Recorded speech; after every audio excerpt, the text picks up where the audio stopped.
Hello and welcome to the Churros y Tacticas podcast. It is September 9th. It is international break. What are we going to talk about? I have no idea. Oh, why don't we have a debate about the best midfielder in the world?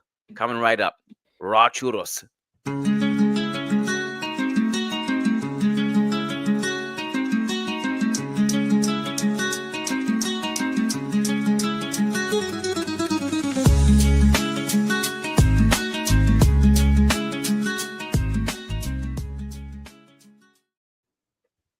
What's up, everybody? Shout out to all the dedicated Churros y Tacticas podcast listeners. This is your weekly free dose of a Kool-Aid and a Madridista just arguing for 45 minutes to an hour. And first thing is first, please make sure to like and subscribe right now if you're on YouTube.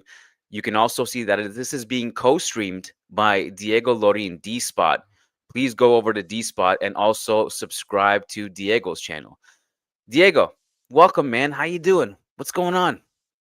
All good, my friend. All good, all good. Ready for the Spanish football, La Liga, football in general, really club football that is, to kick off once again. I got to say, though, I have hugely enjoyed this international break with a big focus, naturally, on Spain. That Bulgaria-Spain was kind of played out as you would have expected. The big eyes were, of course, set on the game that took place on Sunday over in Turkey against, Turkey, Spain. That was another World Club qualifier. It was supposed to be a game in hell, as often these games in Turkey are being, let's say, advertised or pitched by the newspapers. We all know of the fantastic atmosphere, the hellish-like atmosphere that the games are lived with, and the ambience there is second to none, really. But all that talk was fizzled out real quick, thanks to the likes of Pedri and company. Merino, of course, with a hat trick, as well as Luis de la Fuente's side. Look to me, Kiyan, still like that team to beat. Hopefully, this next World Cup, I should say, will live up to the expectations and deliver us a clash of titans between Spain and Argentina. That is naturally what I am hoping for. And hopefully a second World Cup for my beloved Spain as well. But that is neither here nor there. There's, of course, the Finalissima as well. I'm kind of just glancing over that. We will be able to get to see a preview of what a Argentina-Spain would potentially look like. But I don't know, Kiyan. Like I said, it was such an emphatic, I would nearly say, historic performance by Spain. I thought that Turkey had more in the tank, really, to put up a match. Even though in the beginning, in opening minutes, they did test Unai Simon, it was quick. It quickly became apparent, I should say, that Spain is just head and heels over the competition that they're facing so far. And a lot of credit to that, I think, goes to Luis de la Fuente, and a lot of credit goes to the players as well, because with the rotations, with different players that maybe are not, your usual household names, Mikel Merino, like I said, slotting in a hat trick, all the while being led by a fantastic Pedri, Lamine Yamal, and I should say, the base still being Barca players, Hausen in the back as well, very clean, this Spain right now, to me, Kiyan, I'm proud and I'm excited for what is to come. But I would imagine that you were hoping for more of a matchup, because I'm going out on a limb here once again, and I think that your heart was swaying more towards the Turks on this one. No, not really. No? No. I told you, I think after the Bulgaria game, that these Spain games, Spain are just so much better than everybody else right now that it's kind of boring to watch them play. They're just like they're just comfortably, hands down, the best national team I've seen in the past year. And I think Argentina is the other one that we talk about. I think Argentina have dropped off a little bit since the World Cup. I don't know if they're at the same level they were during that tournament. Mind you, I'm sure FIFA will do their best to try to get Argentina to the final and win it again. But I don't think there's a team, unless France France have been looking a little bit better, I would say. Like Mm. I think France are going to be better than the version that showed up at the Euros. I think they're going to be a team. I mean, England, I think, is unknown, like they always are, supremely talented. Coaching is a little bit wonky. I don't know if Tuchel can figure it out, but I think Spain are comfortably not only the best, but also they're so deep, man. Um, they're so deep. They're so deep.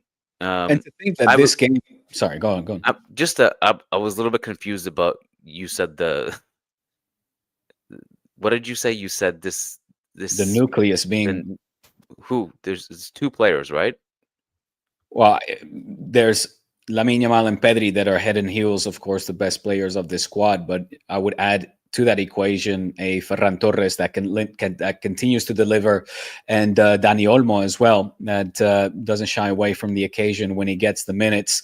Not adding to that the fact that so far Luis de la Fuente isn't counting on Pau Cubarsí or Alejandro Balde, which I would imagine at some point he will, as well as, of course, Juan Garcia, who so far isn't getting a sniff because Unai Simon in goal is solid. I mean, no team is really giving them much of a test, but we know that he is the goalkeeper to come for the Spanish national side. And that's no laughing matter. That's quite No, it is because it's just such a classic Barca move to just claim random things. Like, oh yeah, but this guy's not in the squad. Like, you want me to do that with when Carvajal comes back and obviously takes that right wing to a different level? The best sure. left back in Spain right now, Alvaro Carreras, who is bound to break through. I'm just like not claiming these random things. It's just so You just forced to did. You me. just claimed Carreras the best left back for Spain. I would. I'm just like I'm not like claiming that the nucleus is now all of a sudden this Real Madrid base. It's just it feels so forced when you the It's way you not. guys It's push these things. well. It's factual, dude. Who are the best two players There in this are Spanish two league? players, Barca players in the Spanish 11, starting 11. Two, two. I don't think so. You wanted me to name them? Spain versus Turkey? Two. Lamine Yamal and Pedri. Two of them. I think that once everybody is healthy and Luis de la Fuente comes to his senses, he will add Pau Cubarsí in that starting 11. I don't All right. see why he wouldn't add an Alejandro Balde to that starting 11. He's And not. sure, you could say that it's a far fetched thing for me to shoehorn Juan Garcia, but he is this future of the Spanish, the Okay, man. but that's a different. Now No, you're no, no. talking Oh, about sure, like sure, five sure. years from But now you when you there's could. going to be players we don't even I know get it. exist yet. I get it. But for you to say that Dani Carvajal will have the right back position on lock, I would agree with that. I don't think that's a stretch at all. Okay. But what's funny to me is that you guys take issue with the fact that I think it's quite simple, a simple claim to say that the nucleus of this Spain team continues to be Two a players. Barca heartbeat. Two I players. mean, You're gonna add yeah, Kubarsi, that's three. I'm gonna add Carvajal and Carreras. Now we each have three in the starting 11. Bam. You know what? I'm gonna I claim put Nico Balde. I Williams. put Balde over I'm Carreras, bro. claiming. I'm claiming Nico Williams because he is a Madridista. He rejected Barca. Yes, he's one of us too. Four. We have four.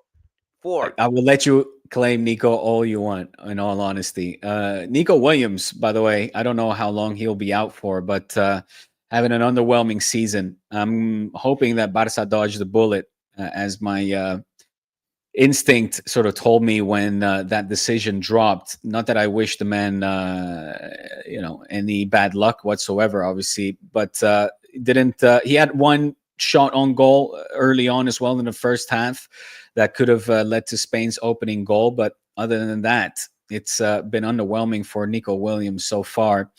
But that being said, I what stood out to me is that you called it boring. Again, that's kind of a sign to me that something I'm is not really niggling, or something is not really, feeling right in the Sobani camp. Why I can't imagine Kiyan calling this boring if these players were wearing white shirts.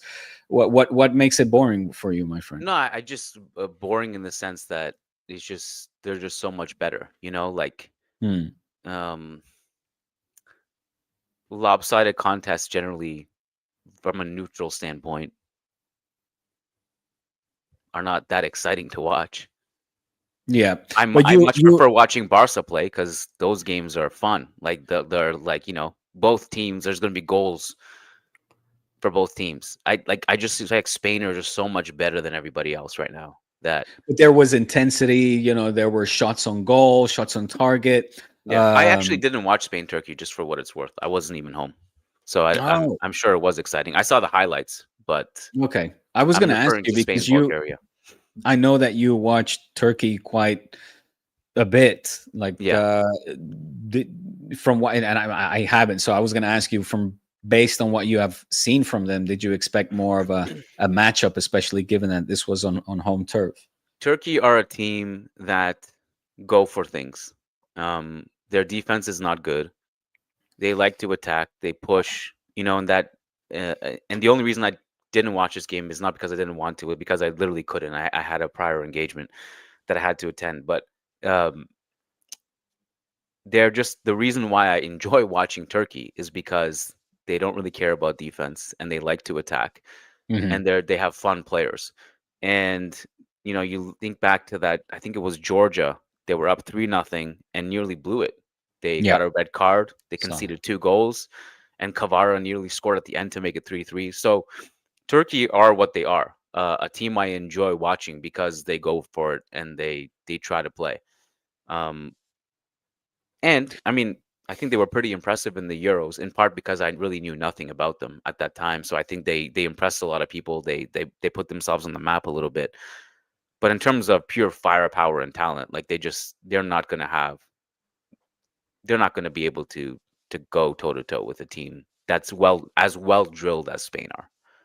well, that's the thing. Yeah, I mean, you're right about the fact that Turkey are a gung ho like team, and that certainly plays into the hands of Spain that are ruthless and lethal against other teams that allow them the space and the time to be on the ball. But um, do you think that when facing more sturdy, so yeah, I guess my question is when looking at this Spain, the dominance that we've seen so far in these World Cup qualifiers, it's early days, yes, but I think we all agree that they're candidates up there with the best one or two national sides. Yeah.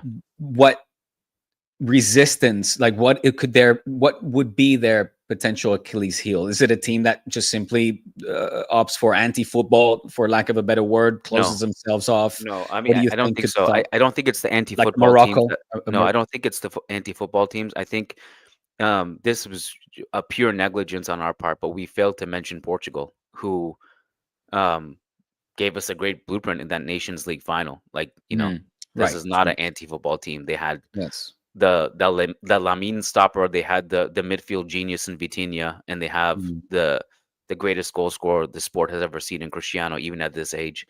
They they're going to be up there with the Frances, the Argentinas, the Spains, I think, in the tournament as well.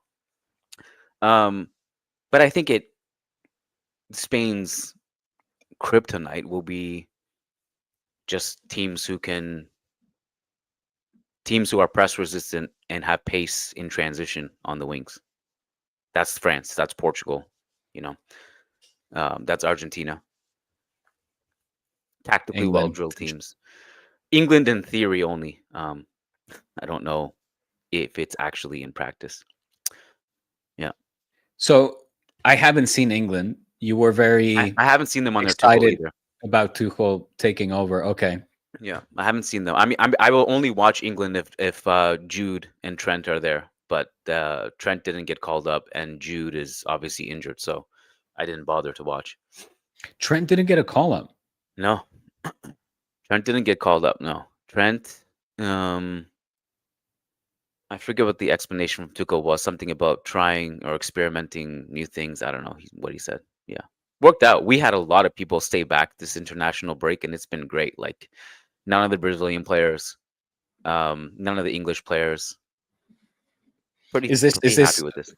what's going on with Trent? I mean, now with Carvajal as well back, he's kind of cemented his place back in the starting 11. Is Who? Trent Carvajal? Is No, Trent kind Trent's been of starting the last couple games. but you don't Carvajal. expect Carvajal to take over I think healthy? they'll rotate. I mean, I think at this stage of, I think we just have. I mean, it's an incredible luxurious situation to be in to have Trent and Carvajal figure that out. But I mean, Trent started the last game and he was incredible. I think he's slowly getting back to his best, and I think they'll both rotate. You have to remember that the wing back position with Xabi Alonso was extremely demanding. Mm. So I think there's just going to be a lot of rotation. Who starts in like the big game when everyone's healthy? I mean, that's a question I don't really have an answer for right now. You might go with Carvajal because of the defense, but I'm not entirely sure. I don't think there's anything going on with Trent, but I just think that um, as he was, just kind of acclimatizing himself and getting it back to match fitness, I think Tuchel just wanted to try something new. I think he'll be back probably next international break is my guess. We'll see. Well, I was expecting, like I said, more out of this match. I was very excited to see sort of the matchup between uh, Yamal Pedri against obviously Guller and Yildiz as well, and was underwhelmed from what I was seeing. I have one of my close friends is Turkish and uh, was sending over a few text messages at some point to her saying, "Listen, how's the household holding up?" Because they're very fanatic when it comes to supporting, obviously, Mm. Turkey, as a lot of Turks are, and she kind of somewhat laughed it off, but also said, "You know what? Maybe." We're an overhyped team. I don't know how you feel about No, that. I they think don't. They don't have. traditionally, They're just not deep enough, man. They don't right. have enough talent in that team. Mm, Like if you mm, compare them to, uh, you know, Georgia, yeah, they're gonna right. they're gonna play. Mm, They're gonna win those games. You compare them to Spain, they don't have they don't have enough in that team. They don't. mm, And what you know, you can't really expect much from Goulet either. I mean, what are you gonna do with that surrounding cast? You know, it's not it's not an easy. They're just Turkey are gonna qualify for the World Cup.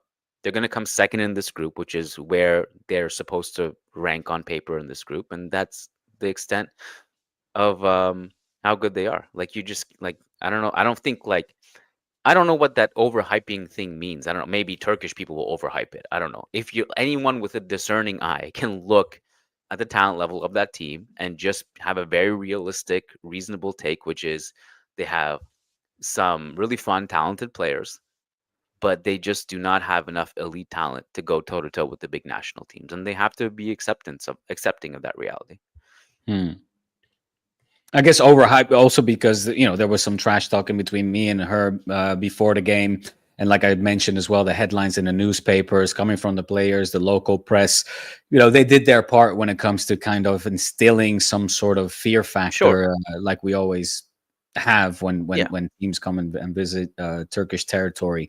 So it kind of and I know that the atmosphere. I've never lived it personally, but from when I see in previous games, it can be intimidating, and it just really wasn't at all. I mean, Spain, we took out that element and that advantage that they have so quickly that I felt like 6-0 was a short scoreline in the end. Lamine Mm. Yamal had three good chances, didn't manage to put any into the back of the net, but this we could have seen a far more lopsided scoreline in the end.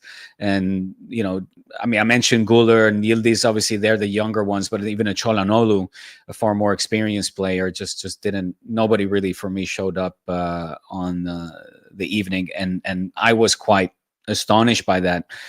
Left feeling myself, I suppose, thinking like, shit, man, like this after the Nations League disappointment against a very good Portugal side. I was like, look, this is, although it's a qualifier and don't want to make too much of it, I can't see a team right now that is better than Spain.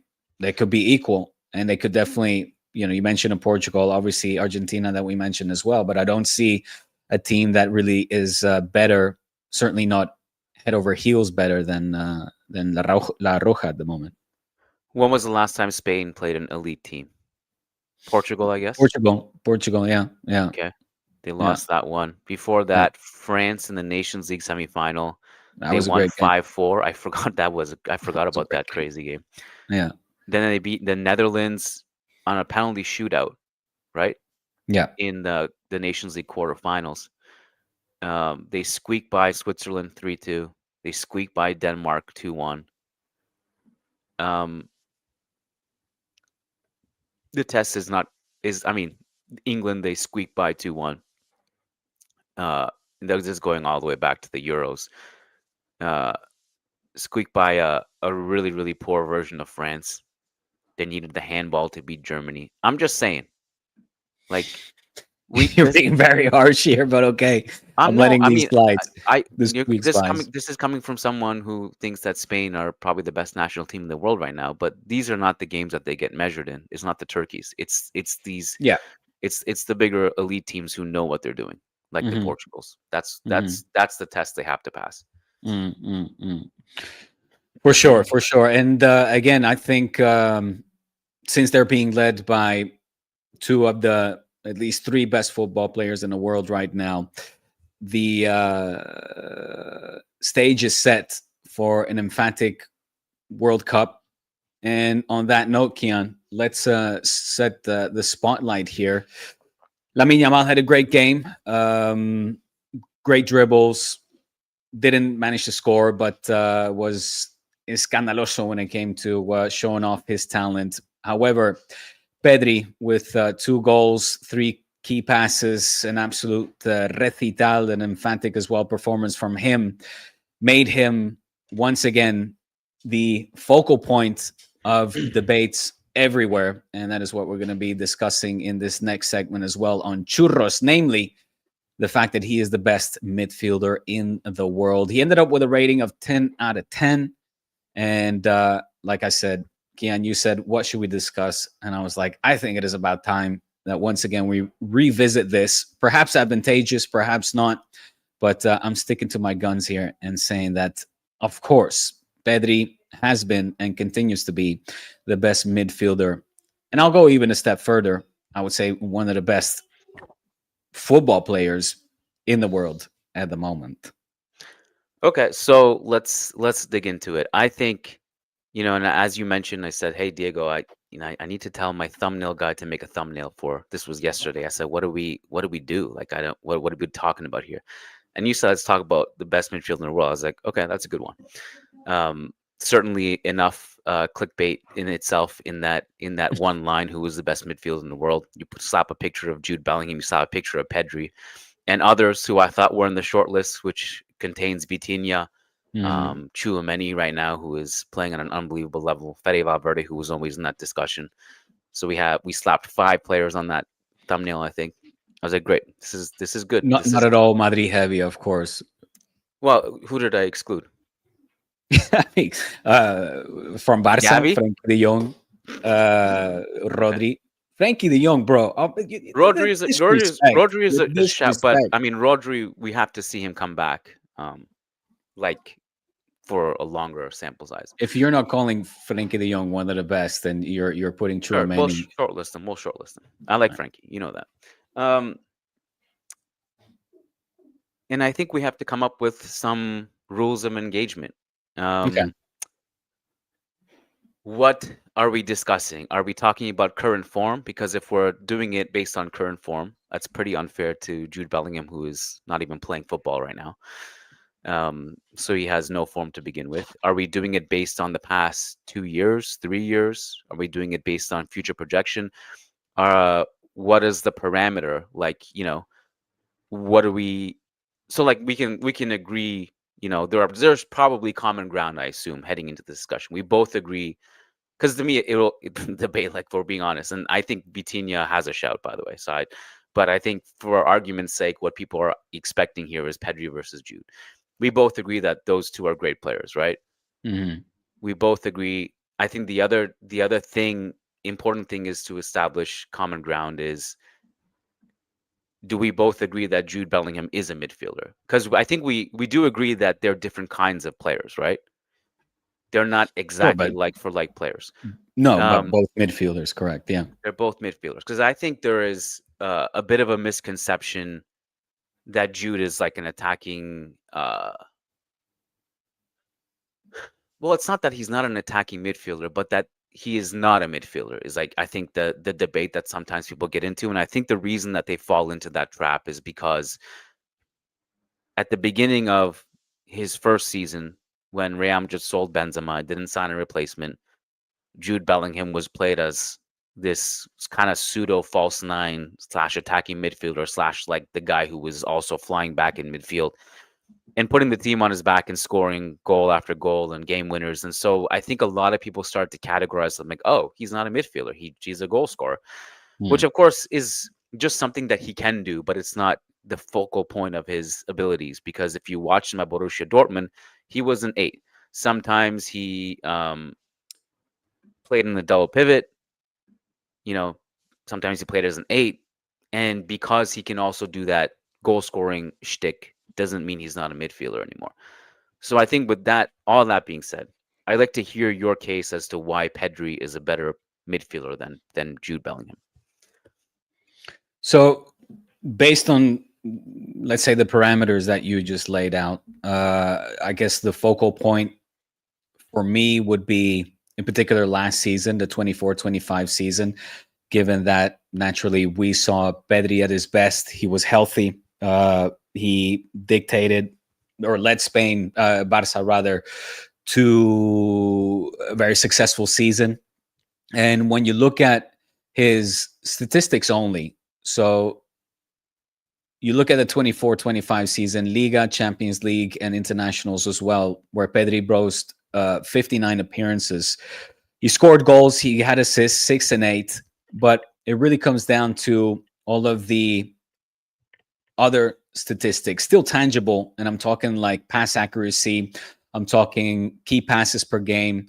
And there's a long list here that Pedri stands out head over heels above the competition. Most touches, most passes, most expected assists, progressive actions, progressive carries, successful dribbles, successful attacking actions, deep completions, forward passes, progressive passes completed, passes into the penalty box, attempted and completed passes, short passes completed, long passes completed, through ball passes completed, and most passes into the final third completed. He stands, as I said, in the number one spot. And that really is where words meet reality. But it doesn't stop there neither, Kiyan. You look at short creating actions, you look at goal creating actions. He's outpacing Bellingham in those categories as well as Vitinha for that matter. Pedri, when it comes to his XG in terms of non-penalty XG per 90 minutes, is 0.45, where Bellingham has a 0.05 more than him. However, Vitinha ranks lower than Pedri, once again proving his sort of, I think all of these stats, his overall superiority and his impact on the game as well. And, you know, I have such a massive list here of stats where I was comparing Bellingham. I added Vitinha in the mix as well because, as you rightfully mentioned, we'd be doing him dirty not to at least mention his name. But seeing as we're heavily focused on Barca and Madrid, it's Pedri leads in all of these categories. And you talk about the footballing IQ. I get that people are hugely impressed by Bellingham's stature, by his physicality, by his speed, by his strength, but it's not. The that's not, what meets the eye there is much more when you look at the footballing IQ, the way that Pedri is able to evade the press, the way that he is the heartbeat of every single team that he plays on. And I insist, the Spanish national side as well as Barca are hugely influenced by the way that Pedri dictates the game. If he is on the field or not, there is one team and then there's another team.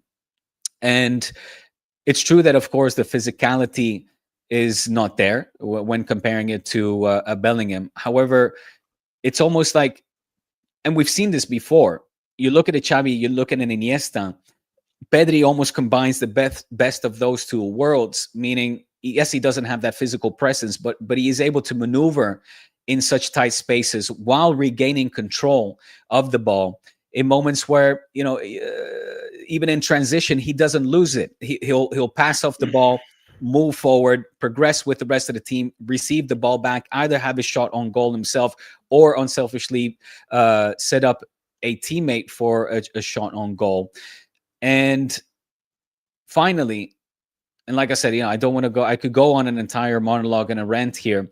If people say, well, he doesn't have the defensive sacrifice and abilities of a Bellingham, right now, Pedri stands head over heels as well over any other midfielder in the five big European leagues rather. And when it comes to recuperating possessions with 227, where Caicedo is at 192, the second on that list. And Bellingham doesn't crack the top 10. Now, of course, he's missed the first half of the start of the season so far.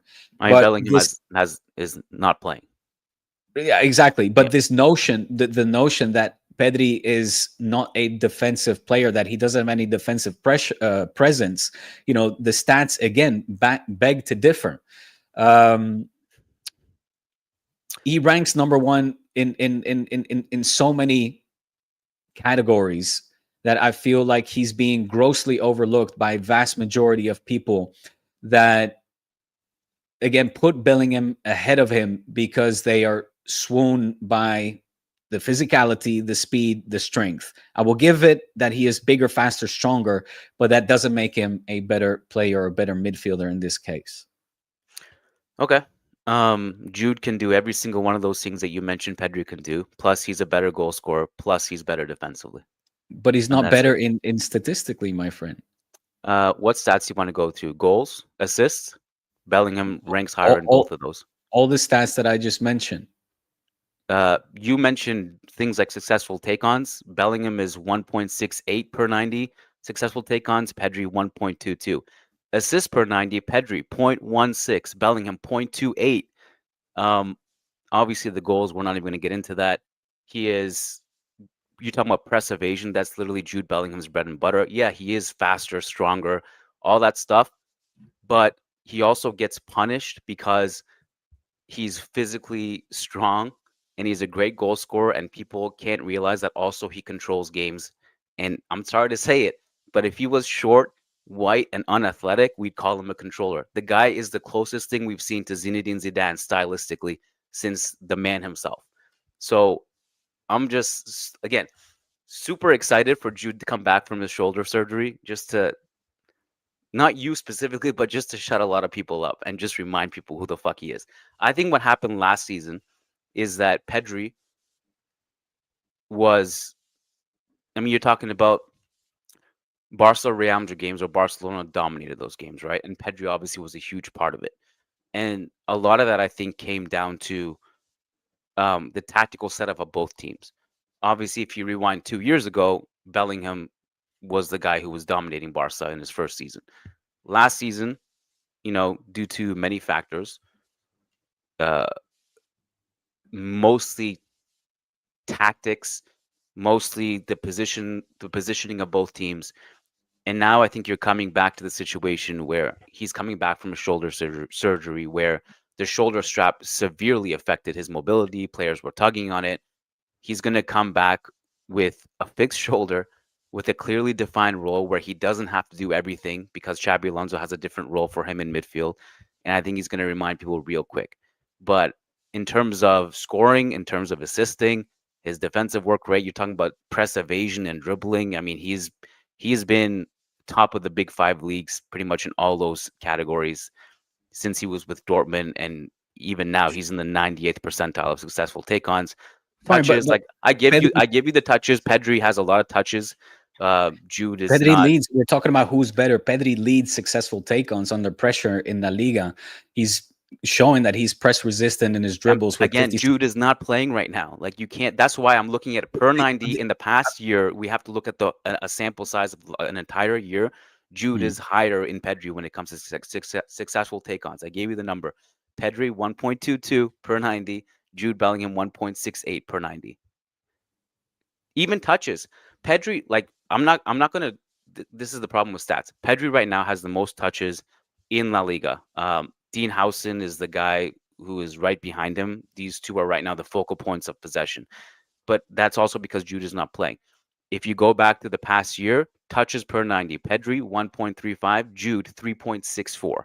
So he is actually much more of a fulcrum within his system than Pedri is, believe it or not.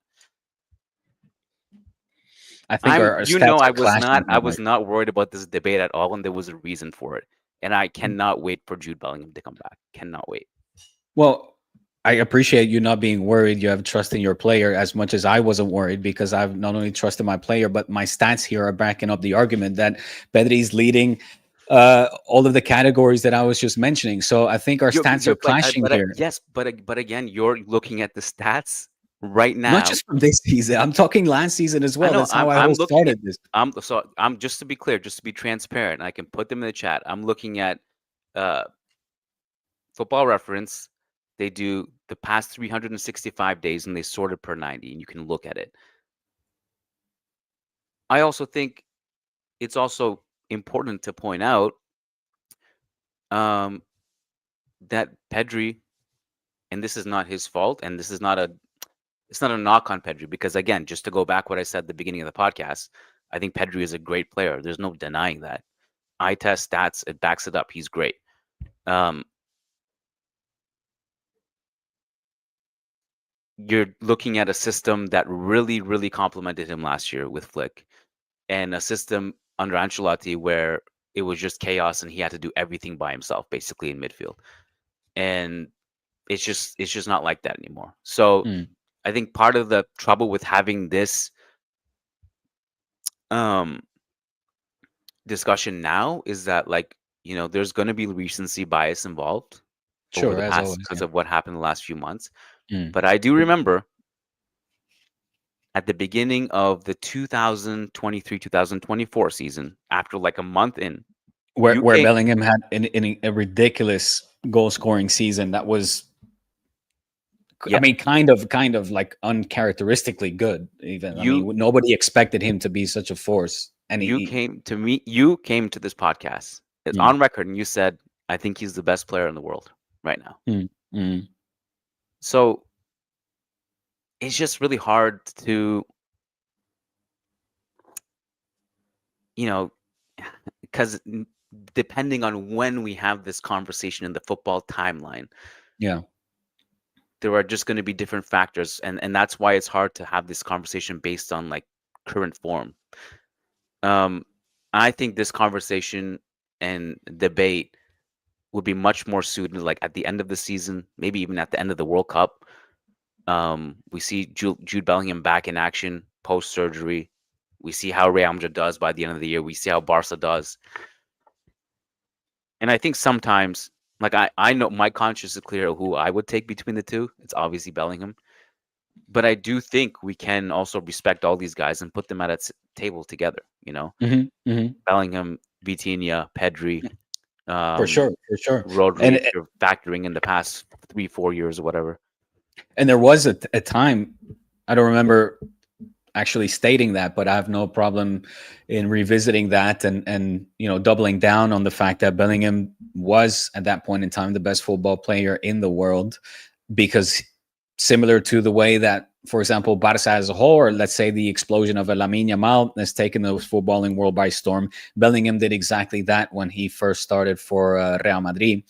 And I feel like that impact lasted so long. I think because of the way that he composes himself, aura, if you will, Pedri is grossly being undervalued and overlooked in these debates. When I kind of like look No, he's around not and being see, overlooked, bro. Come on, I everybody. feel like You're most talking about people would Barca side on PR Bellingham. machine. No, No, I feel like definitely most people would I don't side think so. with, at the moment, picking Bellingham over Pedri, and because precisely for those reasons, the bigger, faster, stronger argument seems to uh, weigh very heavily when it comes to people picking as their favorite, their best midfielder at the moment, kind of forgetting everything that Pedri brings to the table, and kind of forgetting as well that it's not all about physicality, strength, and quickness.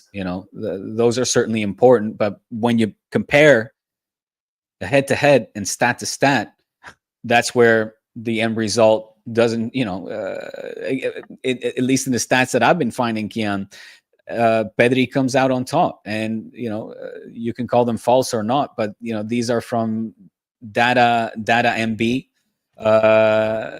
data MB.football. I don't make the stats. I simply list them off and find them and list them off. So again, they show that Pedri are since last season has been the number one in all of those categories. Uh, Something that isn't really very much appreciated or at least recognized, I feel, by people. And I'm looking forward to it as well. That Bellingham coming back and having this debate at the end of the season, because it's good for us. It's good for football. It's good for to have these kind of debates. And you saying last year it favored Pedri, like the whole system and everything. But you look at Luis de la Fuente, for example, where Pedri plays a little bit more in an advanced role. Flick managed to bring him a little bit deeper. He is more involved with the build-up play, more involved in ball progression, in creating as well, and not shy for trying a shot on goal as well. I think that brings out more in Pedri, as opposed to more of, like, let's say, that the false 10 role that Luis de la Fuente had him play as at the beginning. I also think that now that he has left injuries behind him, we'll be able to see him more heavily, his impact more, or see him being more impactful within the Spanish national side. Because obviously during the championship run in the Euros, he left injured, and he had a fantastic Fabian Ruiz as a backup or take over from him. It'll be interesting to see now who Luis de la Fuente will take between Fabian Ruiz and a healthy Pedri, who will be playing alongside Zubimendi. I think it will continue to be Pedri, and I would love to see how he would conduct this Spanish national side to hopefully a World Cup trophy come 2026 World Cup in the US, Canada, and Mexico. But I guess what I'm trying to say is that his impact is far greater than on just the Barca that suits his system. I think we got to give the man more credit, and attribute more of a footballing IQ and greatness when it comes to what he can bring to a team. I don't think it's like a one-man team sort of player.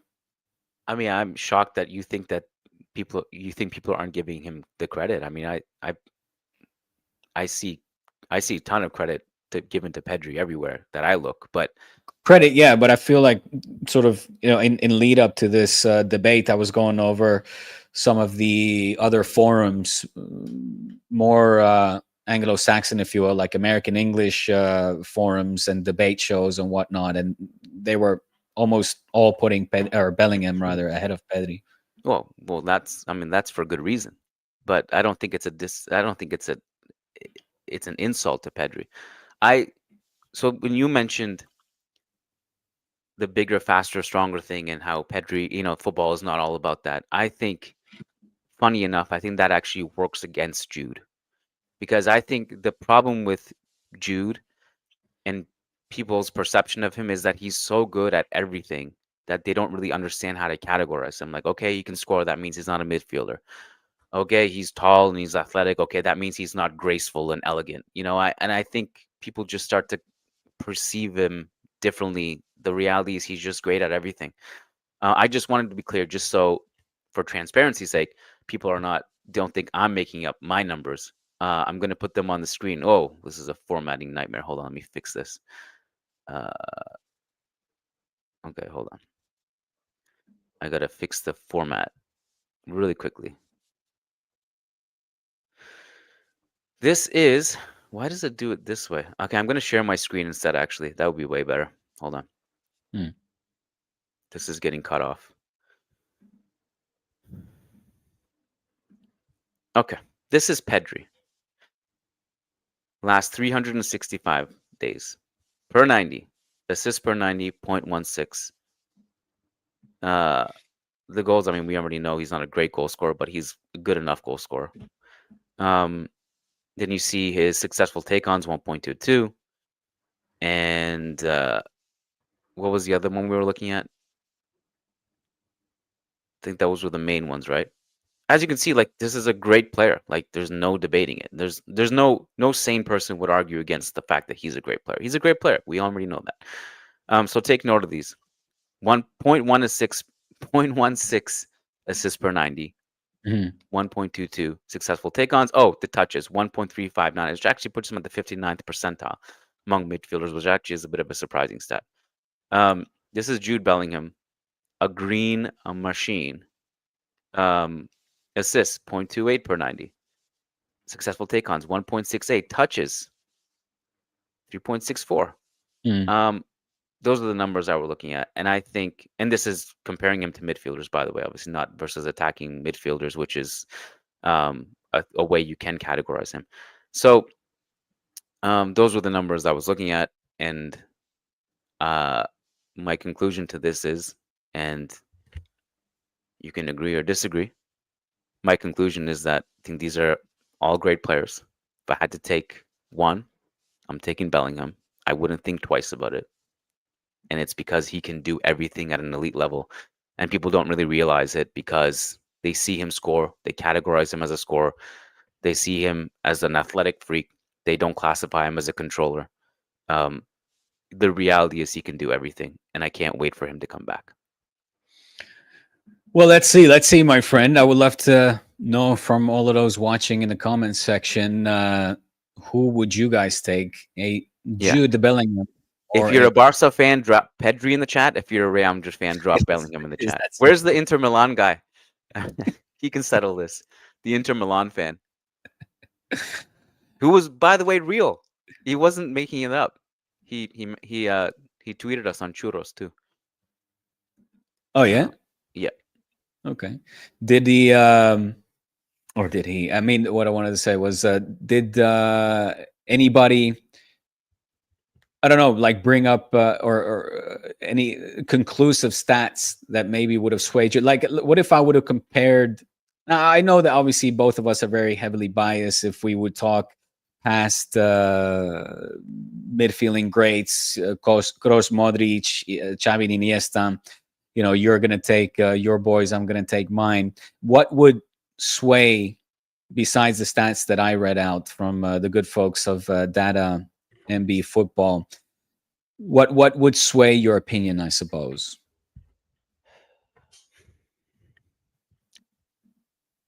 What would sway my opinion? I Yeah. mean, if Pedri was better than Bellingham, that would sway my opinion. No, but I like, don't need a for stat for example, that. there was somebody that tweeted out saying that Ceballos is better than Pedri. I don't know if you Based on would some go so stats, far based on some stats, he is, yeah. go so far to say that. Is it purely stat based? Is your affinity, No, of course not. your I your mean, your loyalty down to the shirt that the player wears? no, of Yeah, course I not. I can go so far to say that I would, if Bellingham would be wearing a Barca shirt, then maybe my goggles would see the player in a different vision. I would go, I'm standing alongside of you to say that if I have the luxury, if I'm a manager and I would have to pick one player, I'm picking Pedri over Jude Bellingham. But again, I'm not shy in admitting perhaps that my bias here is at play, given the fact that these statistics that you're pointing out could be, I don't say could be factual, probably are factual, but me relying on my own stats as well, I think it makes the decision very hard as to say who is definitively better. And I don't know, like, what would it take for you, I guess, to sway your opinion? Is it merely stat based, or is there No, loyalty I mean, there? of course, it's not just stat based. I think some of the greatest players of all time, their stats are not as, as sexy as some players who are inferior to them. I think if, like, you, for example, you look at, like, I'm kind of worried about it actually. Like, 50 years from now, people are gonna look back on Luka Modric's stats and be like, "Hey, this guy was overrated." Like, Hmm. you can't, like, that's not how it works. Like, Zidane in some ways is like that. Zidane, if you like go look at his goals and assists, people will be like, "Whoa, what's the hype about this guy?" It's not all just stats.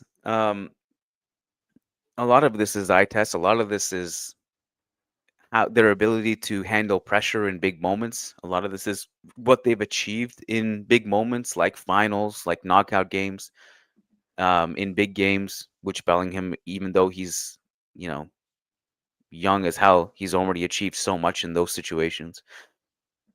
I think it's the ability. I, I like the thing is that you're asking me what it would take for me to change my opinion. Like, this is a really kind of strange question to ask because if Pedri was better than Jude, I would just say he's better than Jude. I wouldn't need something to sway it. If I saw like, put it this way, um, both Pedri and Jude Bellingham are really great players. They do a lot of the same things at an elite level, but Jude can just do more, both defensively and from a scoring perspective, and does everything in the middle as well. And I think that's probably the differentiator with him, is that. But when you say again, when you say that, see, I take issue with that based on the fact that I just listed out a whole array of statistics where Pedri is ranking number one. But I So don't. when you say that Again, he does more defensively and more offensively, I'm like, well, the statistics show me that that is not the case. but I think the issue is that you're looking at the 3 games this season No, which Jude this Bellingham is has not last played. season, my friend. Well, this is Bro, I why put this this is is why last I season. literally showed you my screen at what I was looking at. Jude has more assists, he has more touches, and more successful take-ons, which are the 3 big ones that you put Pedri over Jude, which is not being backed up Do I analytically. need to show you? I'd love to see it. Yeah, please show Let me. me pass it. Please show me.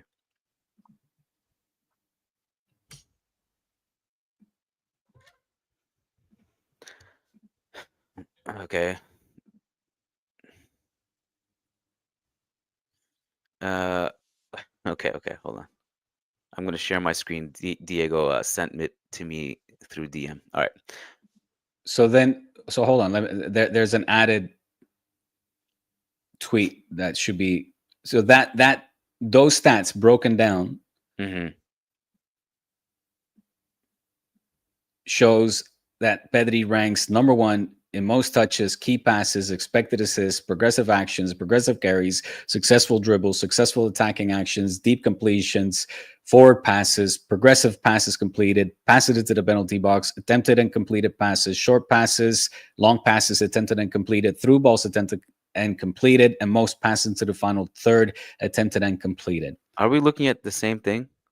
My man, this literally says the 2025 Okay, 2026 sorry. season. Okay, then because the link must have updated since then. Sorry. Okay. Is there a way to? Can I change that? Uh, I don't know. I'm Hold on, let me see. I must be able to. Here. Let me type it here. Pedri. Here, 2004 2025.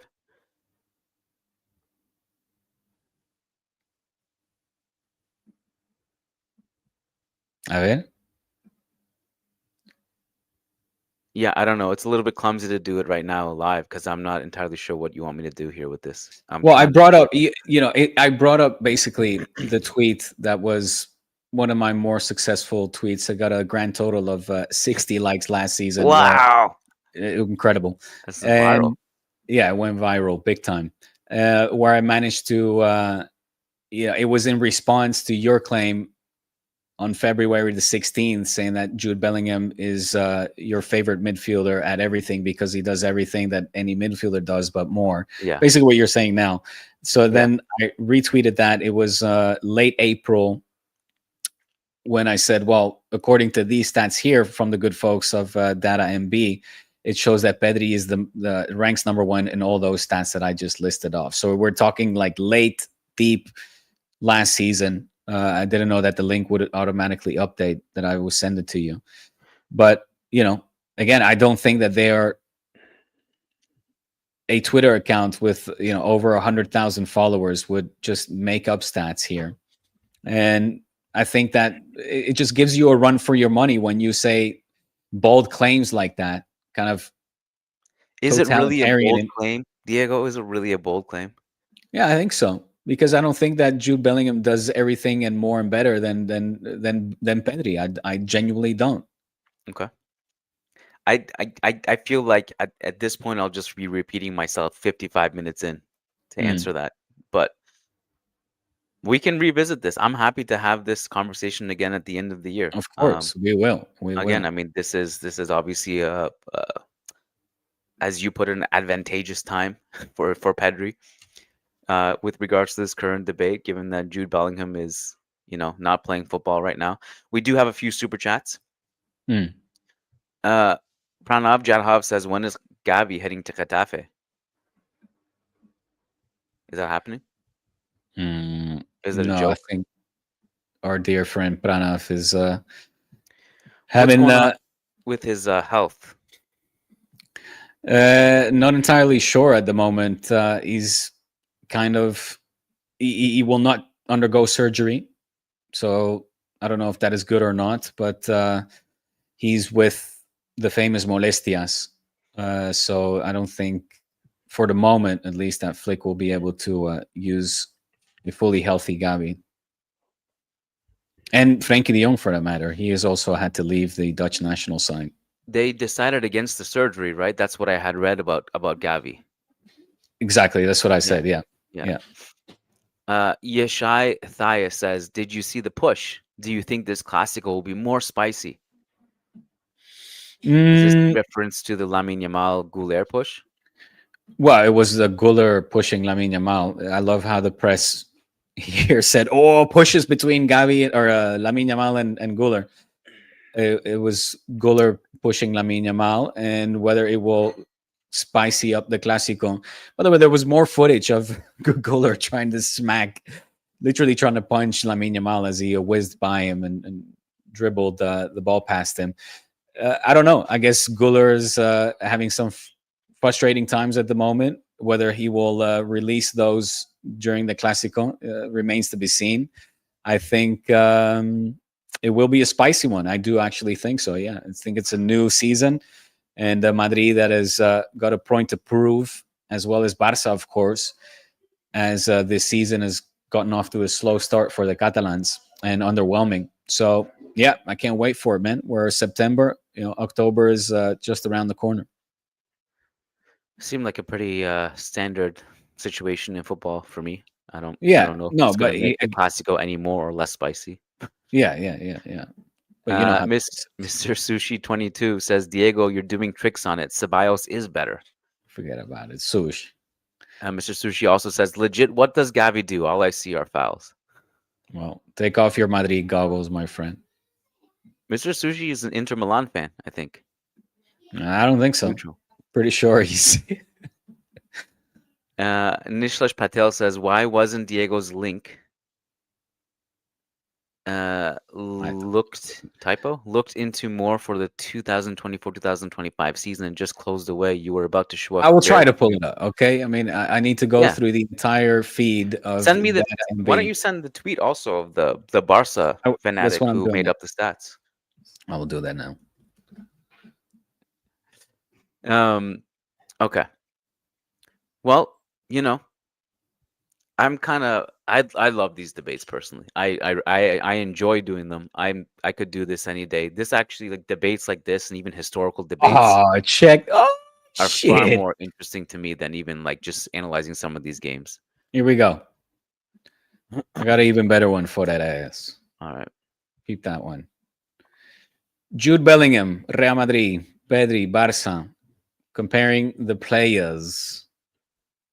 Jules, 38.1, 94 for Pedri. Possession 1, 47.5. Hold on, let 37.1. me share it. Let me share it.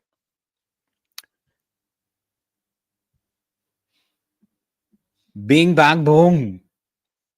Big fat dick slapping across that face. So minutes, 2,713 minutes to 3,136. Pedri's on the bottom, just for clarity purposes. Progressive passes, 94.1, 50.5. Key passes, 95, 88.5. Forward passes percentage, 52 to 83. Bellingham wins on that one. forward passes. Sorry, there was forward passes percentage, not forward passes, 92.7, 68.3. Progressive carries, 97.5, 90.6. Possession one, 37.1, 47.5. And duels percentage, 94 to 38.1.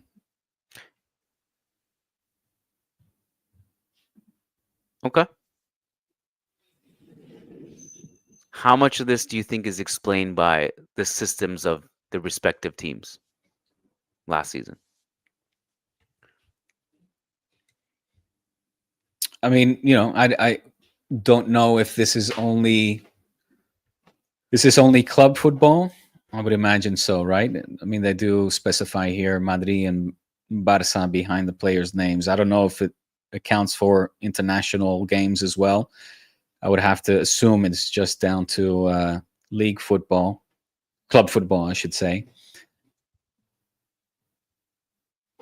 I mean, sure,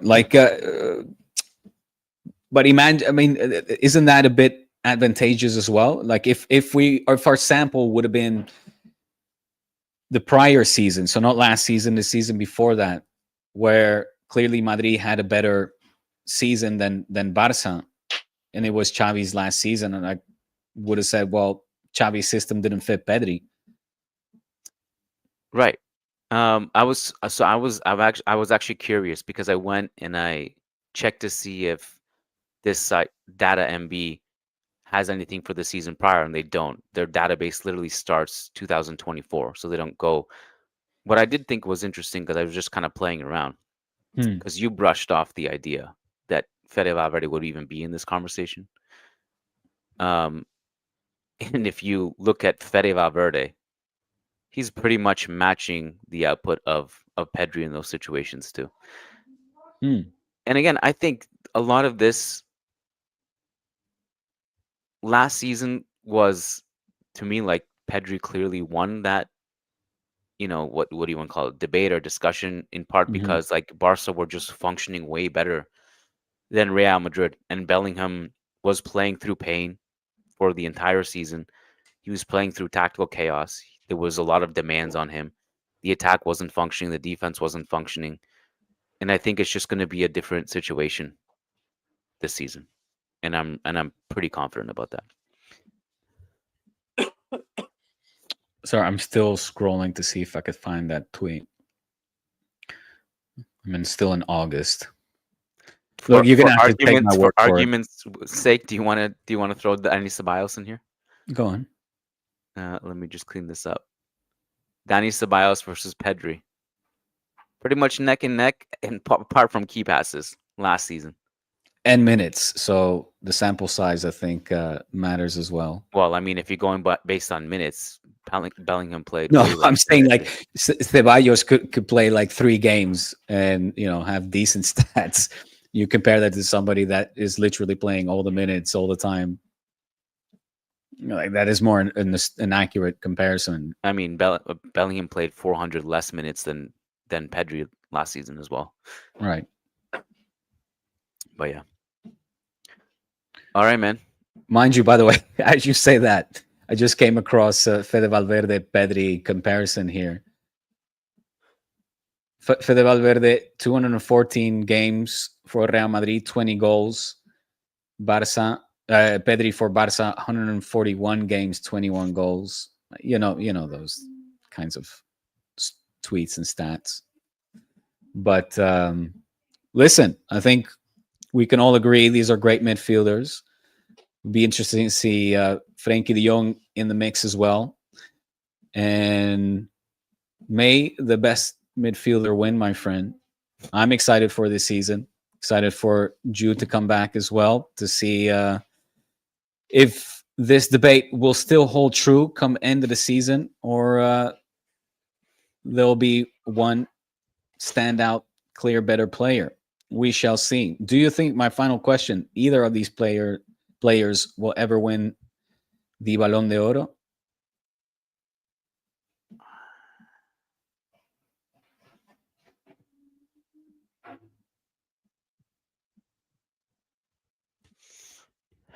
I think between the two, Bellingham would have a better chance. In part because Ballon d'Or often tends to reward goals. But I do think Pedri has a better chance of winning the World Cup than Bellingham does. I was gonna say if you factor in international tournaments, not that England doesn't have a chance, obviously. Again, I just think Spain are better coach, and I think that is going to make a huge difference. One last super chat from Nishlesh who says Jude was worse than Pedri last year because Real Madrid were worse than Barca last year. Diego can have this one. Well, I'll take it if seeing Nishlesh is a Madridista. There you go. Diego, I got to run here. Do you Okay, have buddy. anything else? We should shout out that we're doing a ton of bonus content over on patreon.com/churros. And last Friday, if you haven't listened to it already, Diego actually revealed what the ego problems are at Barcelona, the inside information and his opinion on it. And it's some pretty juicy stuff in there. Diego said some stuff about his favorite players that you would never hear him say on the free podcast. Go to patreon.com/churros. We're also doing a show on Thursday and once a week moving forward over there for members. All right. Diego, thanks, man. Appreciate the debate. It was fun. I think there's probably two more of this exact debate to be had, one at the end of the season and probably one after the World Cup. I think we can revisit this and see how both of these guys are doing. And of course, respect to Vitinha and all those other guys who are obviously in the conversation to have I mean, actually, I think probably the most fair thing to say out of the three of them, Vitinha has to be ranked higher because, he was the best midfielder in the world last season. Um, it's hard to argue against it. They won the treble, and he won the Nations League. Isn't the Ballon d'Oro like in a couple of weeks, by the way? October, isn't it? Yeah. Like a month, I guess. Yeah, but normally they're like, newspapers, especially during international breaks, they're full of it. Yes, my friend. Well, like Kiyan said, please do join us on patreon.com/churros. We have some new patrons and we are welcoming you with open arms. As long as you're all respectful. I saw somebody that has recently joined kind of lacking in the respect department, but that's okay. We'll have a word properly privately about that. Okay. And yes. But other than that, my friend, this was fun. I do hope that we can continue to have this debate, or I hope not. I look forward rather. And I would love to have maybe a Balde against Carreras debate as well before the World Cup, because I think a lot can be said about that as well. Who will get the left back position? Will it be Alejandro Balde or will it be Carreras? Right now, Carreras definitely in the front seat. Yes, sir. Yes, sir. Yeah. We got a lot. We got endless debates coming up. All right. Thanks, guys, for tuning in. Appreciate your time. Thanks, Diego. We'll chat soon. Peace out. Peace.